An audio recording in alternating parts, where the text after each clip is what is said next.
Bon, j'aurais juste pensé que j'aurais peut-être dû prendre une petite vidéo euh, là pour montrer comment fonctionne le scanner en fait. Donc le scanner, si je l'ai développé, c'était mercredi. Donc je l'ai testé hier et en fait ça fonctionne beaucoup mieux. Donc, ça veut dire ça exécute mieux la stratégie que ce que j'aurais pu faire par moi-même. Euh, Vous voyez, actuellement ça s'est déclenché automatiquement. Donc ça a pris la bougie. J'attends juste 15h45 heure de Paris. Donc c'est-à-dire avec le scanner ici, ça va juste englober en fait la bougie qui se déclenche, la bougie M15 de 15h30 jusqu'à 15h45. Et on pourra prendre position à partir de la bougie qui va se déclencher à 15h45. Donc tous les ordres doivent être pris à 15h45 exactement. Donc ça, c'est la stratégie USB card ici. Et j'ai voulu l'automatiser au maximum. Donc ce que je fais, c'est juste avec ces robots-ci, comme je disais, je compte dédier un compte spécialement avec cette stratégie. Donc le robot va se charger de prendre les positions automatiquement. Mais pour le moment, j'essaie juste de voir comment est-ce que ça fonctionne. Mais avec tout ce que j'ai backtesté manuellement, je pense que le robot, ça fait plutôt un bon travail. Donc le scanner, il est plutôt propre. Et les paires que ça couvre en principe, vous voyez ici au niveau de ce petit panel ici, on a les actifs. Donc là, je suis sur l'indice du yen japonais ici. On va aller sur le BTC USD. Donc ça fait pareil sur tous les actifs qui sont concernés. Vous allez voir, si je sors par exemple et que je vais dans un actif, on m'envoie directement ici que l'actif n'est pas couvert par la stratégie OPR. Donc, ça couvre uniquement les actifs qui sont couverts par la stratégie.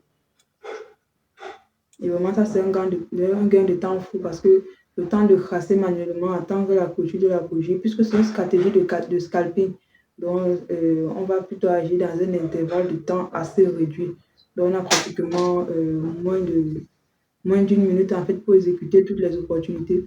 C'est la raison pour laquelle je voulais automatiser ça au maximum. Mais le fait que on a le super crane qui est déjà intégré avec les deux moyennes mobiles 20 et 50 ainsi que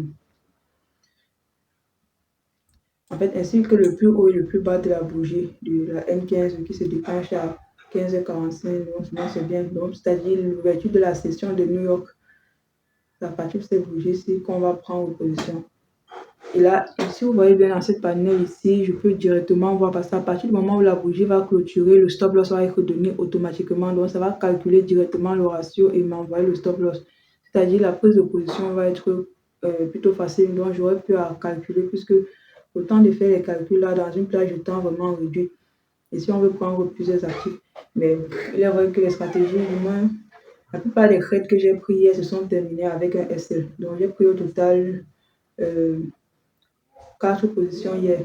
Et toutes les 4 positions, il y en a une, c'est-à-dire le BTC qui s'est terminé avec. Bon, j'aurais dû la clôturer à 21h, comme la stratégie le dit, mais avec un gain, donc juste un petit gain. Mais sinon, les autres ont directement touché le stop loss. Et je n'ai pas pris le gold. Pourtant, le gold s'est très bien comporté hier. Donc, l'or, c'était vraiment.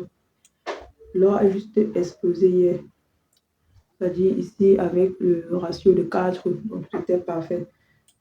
Mais avec la précipitation, je n'ai pas pu prendre une position sur l'homme. Je pense que aujourd'hui, je vais juste observer. Je vais juste observer parce que je suis à drawdown.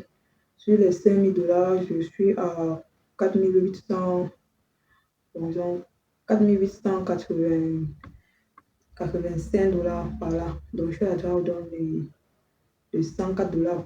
Bon, de toute façon, du coup, je ne vais pas je ne même pas cette stratégie-ci. Je vais plutôt me concentrer sur l'IVC.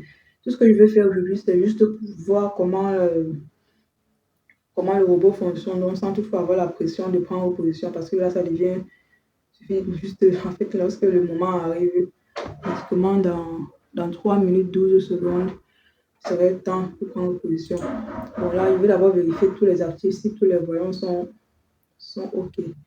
Ici, sur l'indice du yen japonais, les EMA ici sont baissiers. Le super train ici également, il est rouge, non, en vente. Le signal ici est vendeur. Donc, les signaux sont déjà lancés. En fait, ce scanner est plutôt bien dans le sens où, puisque c'est une stratégie de scalping, ça va permettre bon, de suivre plusieurs actifs en même temps et savoir qu'est-ce qui est valable, qu'est-ce qui ne l'est pas, vraiment, quelle est la stratégie ou plutôt l'actif qu'on peut entrer en position et le prendre. Parce qu'en scalping, c'est souvent déjà, il faut exécuter très rapidement. Sinon, le marché va partir sans nous. Et là, ce que je fais, bon, si on regarde le Nasdaq ici, le Nasdaq il est vendeur. Donc, le MA ici est baissier, le super crème il est rouge, donc on vend, le signal est vendeur ici. Et étant donné que la bougie n'a pas clôturé, il reste 2 minutes, on ne peut pas encore avoir le prix du SL. Bon, s'il fallait prendre position, je pense que j'aurais pris aujourd'hui, j'aurais acheté l'or et peut-être que le dollar américain contre le dollar canadien. Je pense que ça également. Mais sinon, j'ai pris l'USD 4 hier et j'ai perdu dessus. Bon, en même temps, le montant n'était pas assez important. Donc, c'était juste pour tester la stratégie. Mais en testant la stratégie comme ça, avec de l'argent réel, en fait, bon, il y a les émotions qui vont entrer également. Donc, ce qui est bien avec cette stratégie, c'est que tout est déjà paramétré en avance. C'est-à-dire quoi, si on prend un TP ou un stop loss, en fait, c'est beaucoup plus dans les 15 minutes, ou plutôt dans les 5 minutes après la stratégie. Donc, après l'exécution, on a pratiquement 5 minutes pour savoir si on est en gain ou on est en perte.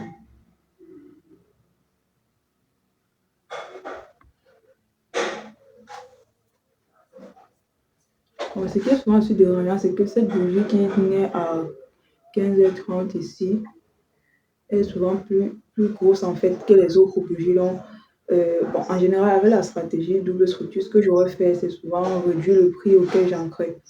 Ce qui n'est pas toujours une bonne chose à faire. Bon, l'indice de l'allemand, je ne vais pas utiliser. Je pense que le pétrole, c'est aussi un bon actif. Il faut peut-être vendre le pétrole, mais le pétrole ici, il est contradictoire parce que les EMA ici sont haussiers et le super crane, il est baissier. Donc, on ne va pas prendre le pétrole en considération. On va le marquer en rouge.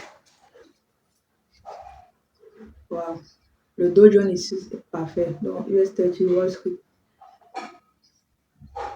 Bon, ici, c'est que c'est un actif qui est aussi assez lourd au niveau de mon stop loss parce que lorsque la première bougie déjà est aussi large, ça signifie que le stop loss va être important. Donc, j'ai perdu un montant assez conséquent hier sur cet actif-là. Je ne vais pas le prendre non plus. Ok. L'orgue est lancé en fait. On peut déjà prendre position actuellement. Je pense que je vais avoir le signal.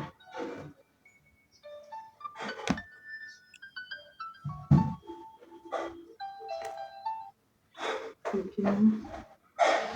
Donc, à partir de ce moment-ci, lorsque le signal est lancé, vous allez voir ici, la fenêtre est active, c'est-à-dire quoi? La fenêtre, le temps dans lequel on peut exécuter la stratégie, elle va de 15h45 à 17h. Donc là, nous sommes sur la plage horaire, le fuseau horaire de Paris, ici.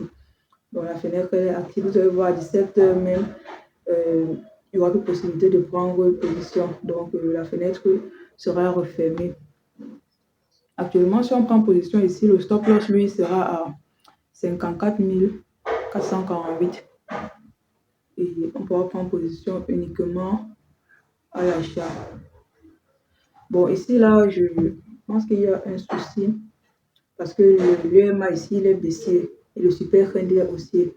Donc, le signal, on ne sait pas vraiment, on va juste aborder cette opportunité-ci. Ce n'est pas prenable parce que si l'EMA et le super trend sont contradictoires, on n'a pas de vraie position qu'on pourra suivre. Alors, on peut sur USD4. USD4 ici, on n'a pas de vraie position. Il semblerait que comme j'ai décidé de ne pas rentrer dans les marchés aujourd'hui, il n'y a pas vraiment d'opportunité. Ok. Ici, sur le Nasdaq, on a une vente. Donc, on peut prendre un achat. On peut prendre une vente, je veux dire. Donc, sur le Nasdaq, on a une fenêtre active. Le EMA est baissier. Le super trend est baissier. Donc, il y a un signal de vente ici. Bon, cet actif aussi, le 2,30. Également, ici, on peut prendre la vente. Mais je ne pense pas que mon broker, plutôt, me permet d'avoir cet actif-ci dans mon panier. Donc, je ne vais pas le trader non plus. L'indice du yen japonais, bon, on a un signal vendeur ici. Super fin de baissier. Sauf que c'est vrai qu'on a un signal vendeur, mais la bougie vient juste de casser la zone d'action, mais plutôt du côté de la hausse. Ce qui fait que même si on avait pris du moins ce qu'on serait potentiellement, bon, même pas encore en position, mais là, ça prévoit déjà un stop loss. Ok. Et même si l'or non plus, on n'a aucun signal. Bon, heureusement, alors, bon, je ne me suis pas mis la pression et ça va. Juste pour tester comment fonctionne le robot, je vois que le robot fonctionne plutôt bien. Donc, il exécute la stratégie mieux que moi je l'aurais fait. Et je pense que je vais développer un autre robot également pour la stratégie IVC. C'est vrai que maintenant, je suis plutôt accro au robot. Parce que là, c'est vrai, ça développe un peu plus de paresse, mais analyser les marchés, c'est vraiment deep. Ça, on va dire les émotions, en fait. Lorsqu'on fait intervenir les émotions dans les marchés, ça fait en sorte qu'on va biaiser, en fait, l'information. Donc, il peut arriver qu'on se voit en train de perdre un certain montant. On va potentiellement modifier un stop loss ou déplacer ce qui n'aurait pas dû être fait. Donc, moi, ça va venir biaiser les probabilités de réussite du trade. Et puisque mes stratégies sont beaucoup plus mathématiques, je ne vais pas entrer dans les spéculations et autres. Donc, ce que je vais faire, c'est juste me baser sur les mathématiques et